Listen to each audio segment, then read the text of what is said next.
Hello and welcome to Fight News Now. I'm your host, John Pollock. A lot coming up over the next hour. The UFC has a new main event for UFC 196 as Conor McGregor will be taking on Nate Diaz at 170 pounds. We'll be discussing that with John Ramdine and Robin Black. Plus, the UFC has booked a soccer stadium for May for the UFC 198 pay-per-view card. We also have exclusive comments from Ken Shamrock reacting to Friday's very controversial TKO loss to Royce Gracie. All that and much more coming your way. We're looking at the card in London, England, and much more over the next hour.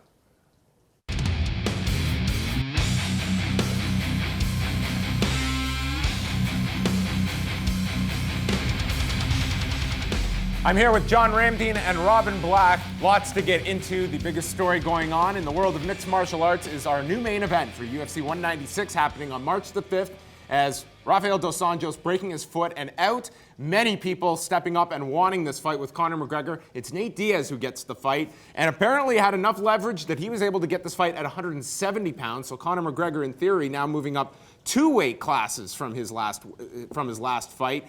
And I think that the UFC really struck gold in this one because you could make the argument that this is going to be a bigger show than the fight with dos Anjos. No title involved, but certainly a fight that I think people are going to sink their teeth into. I have to agree 100% because, again, there's a number of people that consume the UFC or mixed martial arts. Depending on who the main eventer is or the big star, whether it's Ronda Rousey, now Holly Holm, or Brock Lesnar, or Conor McGregor, people tune in for that specific individual. Of course, there are martial artists out there that also consume mixed martial arts that recognize a guy like Rafael dos Anjos as being a legitimate champion, a guy that has beaten Ben Henderson and Anthony Pettis, and we saw what he did against Donald Cerrone, but people still don't know who Rafael dos Anjos is because there's so many Brazilians in the sport. It's very difficult for people to, keep track of what's going on. People have seen Nathan Diaz since Tough 5. They know he's the brother of Nick Diaz. So this just creates a whole whirlwind of emotion for people because people are so excited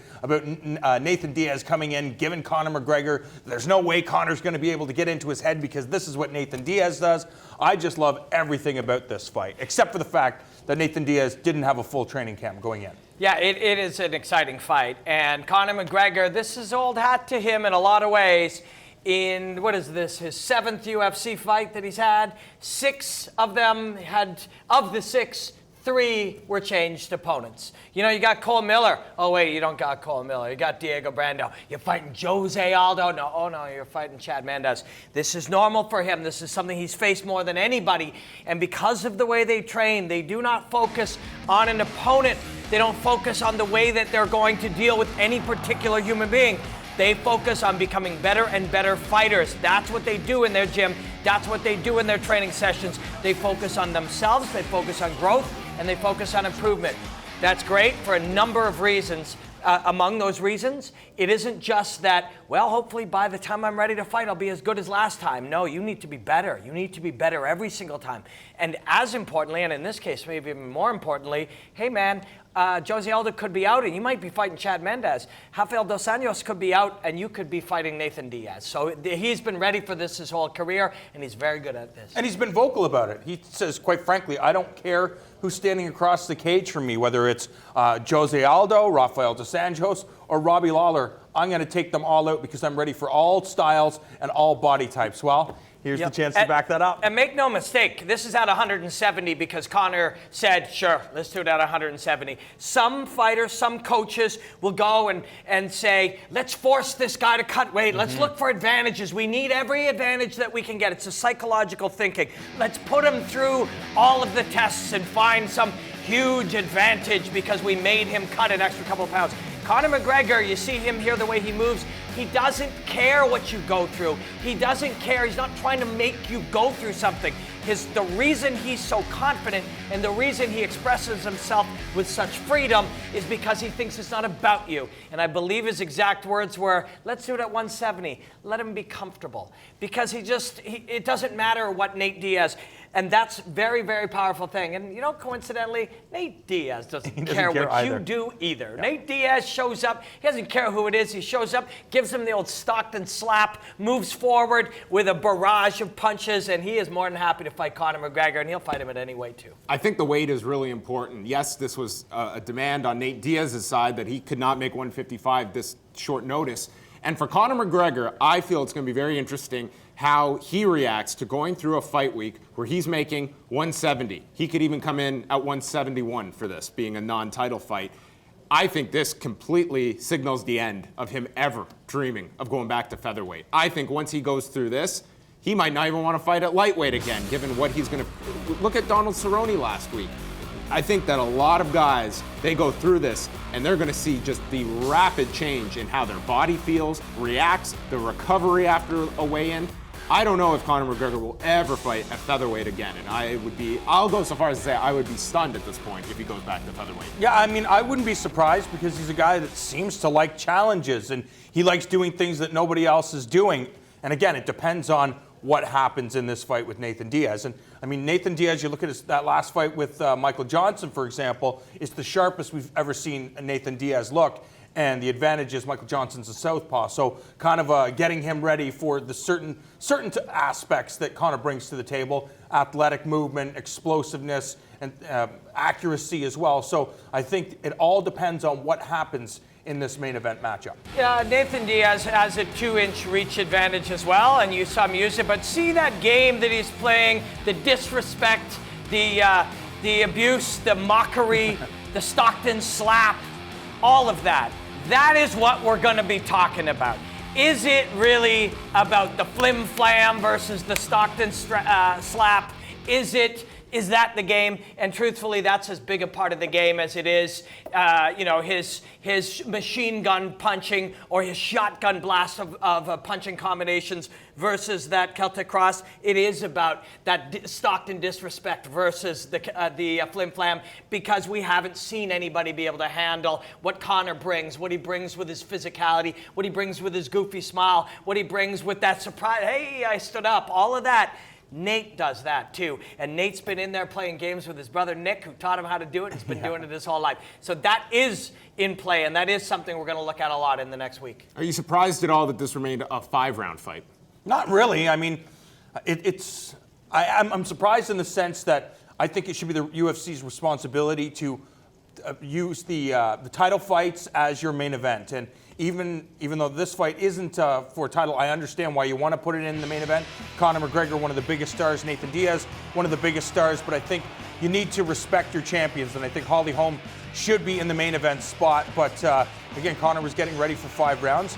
This might help Nathan Diaz because we know that one of the things that Nick and Nathan Diaz, they focus on is their cardiovascular. Holly Holm's going to make a lot of money because of this. Yes, she is. She is more than benefiting from this. Had Conor fallen off the car, I believe Holly Holm will not have any issue where this fight is placed, I and the lion's share of the promotion being on these two. Sure, but at the same time, all they have to do is promo the hell out of Holly Holm kicking Ronda Rousey in the head, and people are going to tune in. They'll do plenty of that as well. Yeah, they'll do exactly. plenty. And when that's the second biggest story on a show, you know you're going to have a very big one. Hey, it's a really, really cool fight, and it's a really, really cool matchup of these two. And, yes, we can say Nate Diaz demanded at 170. But we all understand, if we really look at it, there's no demanding when it's red panty night. You go in, you go, I need it at 170, and if the other guys say, well then screw it, I'll fight somebody else instead, you lose that red panty night money. So you allowed a guy to make a demand, and you make one back. Sure, let's do it at 5 rounds. I've been training for 5 rounds nonstop. I'd love that.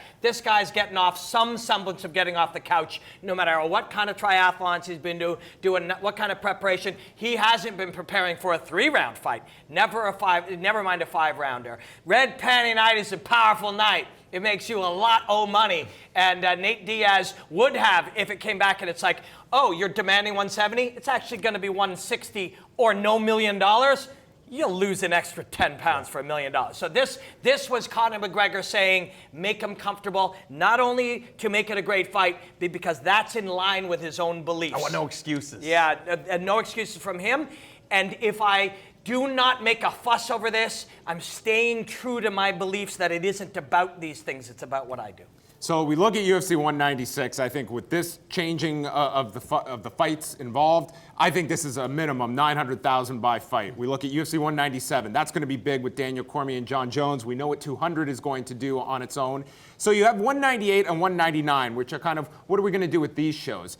198 seems that they have very ambitious plans because Combat out of Brazil reported that Not only are we getting Fabricio Werdum and Stipe Miocic for the heavyweight title that most assumed, along with Jacare and Vitor Belfort, but they have booked a 43,000-seat soccer stadium for this particular card. And they're going in there with some big guns. In Vitor Belfort, a heavyweight championship fight. Damian Maia is going to fight Matt Brown on this particular card. You have Antonio Rogério Nogueira part of this event.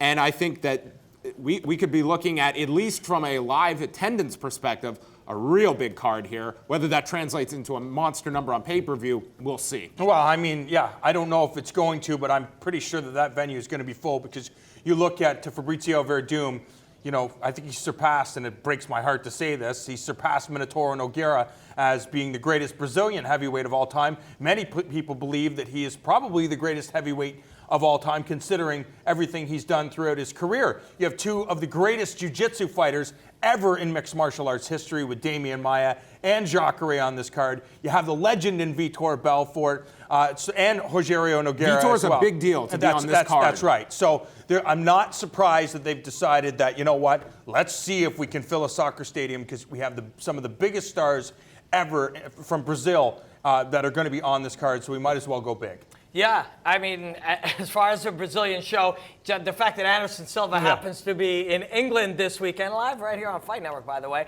that's removing one more star from it. But amazing fight, man, the heavyweight title. Werdum, you're right, when you beat Fedor, when you beat Cain Velasquez, when you know, knockout Mark Hunt. It's an argument that he's the best of all time. Stipe Miocic really does not care. He has modern skills designed for modern mixed martial arts. This is not a walkover. Stadium or no stadium, Brazil or no Brazil, this is a guy who has the skills to be the heavyweight champion of the world. We have John Dodson, who's going to be fighting Manny Gamburian April the 16th in Tampa, Florida, as Dodson's moving up in weight. And we have some exclusive comments from a very upset Ken Shamrock, who was, I guess, the recipient of a very controversial call, or non-call, we should say, by Jacob Montalvo at Bellator 149 last Friday. Ken Shamrock was on with Gabe Morency, and here is a quick clip from Ken Shamrock discussing what went down on Friday. I was in a fight. It's without a shadow of a doubt a low blow, and it incapacitated me to where I could not defend myself. These are the facts. Forget about all the surrounding. Look at the facts. Was I leading the gun? Yes. Did it incapacitate me so I could not defend myself? Yes. This should not be there should be a no contest, and we should restart the third fight. And if Gracie doesn't restart the third fight, doesn't want to fight again, then it is a disqualification on his part. I get the win, he loses. So Ken Shamrock is doing the media rounds, very much campaigning for another fight with Royce Gracie. His team stated they would be filing a complaint with the commission in Texas. I don't know if they're necessarily going to overrule this and make it a no contest, regardless of whether they should or not.